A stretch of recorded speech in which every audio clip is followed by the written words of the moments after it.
देखो रे देखो, दशहरा आया। रावण का पुतला जल उठा, आसमान आतिशबाजियों से जगमगाया। देखो रे देखो, दशहरा आया। हम सभी ने जय सिया राम का नारा पुरजोर लगाया। इतने में मेरे पैरों में अखबार का एक पन्ना आया। उस पन्ने में मैंने बुराई को मुझ पर हंसता पाया। न जाने क्यों मैंने खुद को रावण के उस जलते पुतले को घूरता पाया। बुराई मानो ठहाके मार कर कह रही हो, देखो रे देखो, दशहरा आया। कहीं खबर थी महिलाओं के साथ होते दुष्कर्म की, कहीं खबर थी निर्दोष को सजा मिलने की, कहीं कोई बंटवारा करता दिखा, कहीं कोई बेरोजगारी से जूझता डाका डालता दिखा। होश संभाला ही था कि बुराई मूर्तिमान होती हुई दिखी और मानो मुझसे बोली, बेटा बड़ा अच्छा काम कर रहे हो। जय सिया राम के नारे के बीच अखबार पढ़ रहे हो। मुझे कुछ समझ ना आया। देखो रे देखो, बुराई को मैंने अपने सामने मूर्तिमान पाया। फिर मैंने हिम्मत कर कहा उससे कि क्यों रे, तू इतना घमंड रखती है, जानती नहीं कि अंधियारी रात भी ढलती है।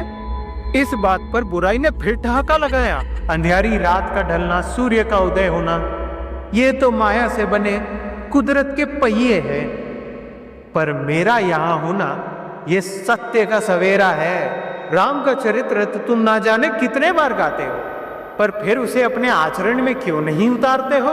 दूसरों को बड़ा ज्ञान देते हो, पर खुद मदद करने में हिचकिचाते हो। रावण का पुतला जलाकर खुद को वीर समझते हो। अंदर ही अंदर तुम भी हर गलत काम करने को तैयार बैठे हो। बुराई की बातें अब घावों सी पड़ रही थी, इसलिए मैंने पन्ना ही पलट दे मारा। तब मन से आवाज आई कि अरे ये क्या किया?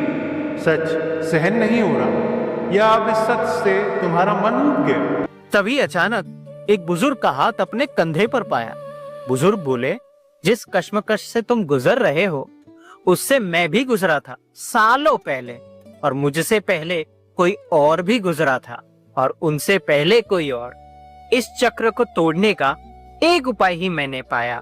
कहो तो कह सुनाऊं बेटा? मैंने भी हामी में सर हिलाया। समाज हमारा ही दर्पण है। यदि दर्पण में दाग दिखाई दे तो खुद पर नजरें फेरनी चाहिए। जो खुद में सुधार नहीं करता वो दर्पण घिसता है।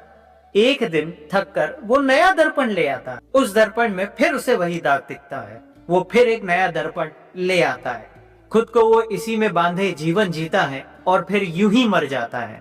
दशहरा हमें सीख देता है कि रावण को मारो वरना वो तुम्हें मार देगा। जो इंसान इस बात को दर्पण सा देख खुद में सुधार कर पाता है, वही अपने भीतर राम को जगा पाता है।